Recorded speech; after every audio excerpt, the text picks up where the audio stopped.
സത്യത്തിൽ കാർഷികോൽപ്പന്നങ്ങളിലേക്ക് ഇറങ്ങി വന്ന കോർപ്പറേറ്റുകളെ പ്രതിരോധിക്കാൻ വേണ്ടിയാ അവരങ്ങനെ തുടങ്ങിയത്.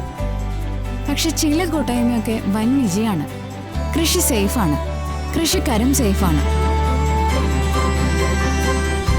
അവർക്കൊക്കെ സാധാരണ കിട്ടുന്നതിനേക്കാൾ 5-10 ഇരട്ടിയാ വരുമാനം. അതിന്റെ അർത്ഥം അവിടുത്തെ കൃഷിക്കാർ സമ്പന്നരായി മാറിക്കൊണ്ടിരിക്കുന്നു. എനിക്ക് അത് കുറച്ച് അട്രാക്റ്റീവായിട്ട് തോന്നി. പക്ഷേ അവിടുത്തെ സാഹചര്യം അല്ലല്ലോ ഇവിടെ. പൊതുവെ പറയുന്നത് കേരളത്തിലെ കൃഷിക്ക് അത്ര സാഹചര്യം ഇല്ലെന്നുള്ളതല്ലേ? എന്തുകൊണ്ടാ?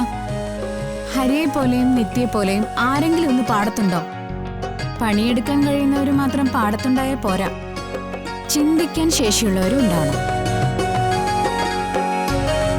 നിങ്ങൾ ഒരു കാര്യം നോക്കോളൂ, നാടൻ എന്നൊരു വാക്കിന് നമ്മുടെ സമൂഹത്തിൽ ഇപ്പൊ നല്ല വിലയുണ്ട്. ഒരു സാധനം ജെനുവിൻ ആണെന്ന് അവർക്ക് തോന്നിയാല് എത്ര കിലോമീറ്റർ വണ്ടി ഓടിച്ചായാലും എത്ര പണം ചെലവാക്കിയിട്ടായാലും അവരത് വാങ്ങാൻ ഓടിയെത്തും.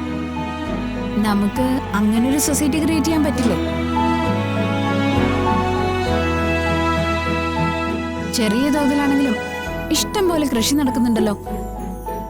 ഭാർഗവൻ സാറും ഹരിയും ഒക്കെ അവരോടൊന്ന് സംസാരിച്ചാൽ മതി, എല്ലാരും ഒന്നിച്ചു ചേർക്കാൻ പറ്റില്ലേ? അത് ശരിയാ. ഞാനിതിപ്പോ ഒരു പോസിബിലിറ്റി ആയിട്ട് പറയാ. കൃഷിയെക്കുറിച്ച് ഹരിയുടെ ഐഡിയാസ് എനിക്ക് വളരെ മുന്നേ അറിയാലോ. തനിക്കിത് പറ്റും. ഒരു കാര്യം തന്നെ ഉറപ്പിച്ചോ, ഇങ്ങനെ ഒരു മുന്നേറ്റം ഉടനെ ഉണ്ടാവുകയാണെങ്കിൽ കേരളത്തിൽ അങ്ങോളം ഇങ്ങോളമുള്ള കർഷകർ അത് ഏറ്റുപിടിക്കും. അതിന്റെ തുടക്കക്കാരനായിട്ടാവും ഹരി അറിയപ്പെടുക. അതിന്റെ പേരിൽ എനിക്ക് നീ പേരും പ്രശസ്തിയൊന്നും വേണ്ട. താൻ പറഞ്ഞ കാര്യങ്ങള് വലിയ കുഴപ്പമില്ലെന്നാണ് എനിക്ക് തോന്നുന്നത്. പക്ഷെ അപ്പോഴും വലിയൊരു പ്രശ്നമുണ്ട്. ഈ പാടത്ത് പണിയെടുക്കുന്നവർക്ക് നിത്യക്കൂലി കിട്ടിയേ പറ്റൂ. നമ്മൾ ഈ ഉൽപ്പന്നങ്ങളൊക്കെ ശേഖരിക്കുക, വിൽക്കുക, അതിന്റെ പണമൊക്കെ ശേഖരിക്കുക എന്ന് പറയുന്നതേ അതിത്തിരി സമയമെടുക്കുന്ന കാര്യമല്ലേ? എടുക്കും. അതിനൊരു 30 മുതൽ 45 ദിവസത്തെ സമയം കണക്കാക്കണം. കുറച്ച് ഇൻവെസ്റ്റ്മെന്റ് ഉണ്ടാവും. ഇതിനെല്ലാം കേന്ദ്രീകരിക്കാൻ ഒരു സ്ഥലം വേണം, വാഹനങ്ങൾ വേണം, തൊഴിലാളികൾക്ക് അതാത് ദിവസം കൂലി കൊടുത്ത് കൂടെ നിർത്തണം. എന്ന് പറഞ്ഞ ഒരു വലിയ തുക തന്നെ വേണ്ടേ? വേണം. അതിപ്പോ ആരെക്കൊണ്ട് നടക്കാനാ?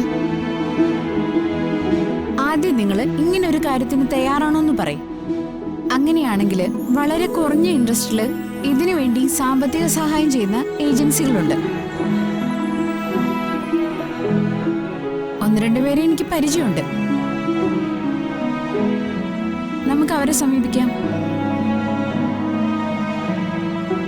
ഞാൻ പറയാനുള്ളത് പറഞ്ഞു. ഇനി നിങ്ങളുടെ തീരുമാനമാണ്.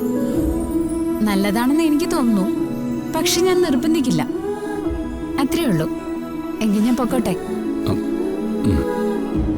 താൻ ചെല്ല്, ഞങ്ങളൊന്ന് എല്ലാരും കൂടെ ആലോചിക്കട്ടെ, എന്നിട്ട് പറയാം. ഓക്കെ. ഭാർഗവൻ സാറിനെ ഞാൻ വിടണോ? വേണ്ട വേണ്ട, ഞാൻ അവരോട് അറിയാം. ഹാ ശരി.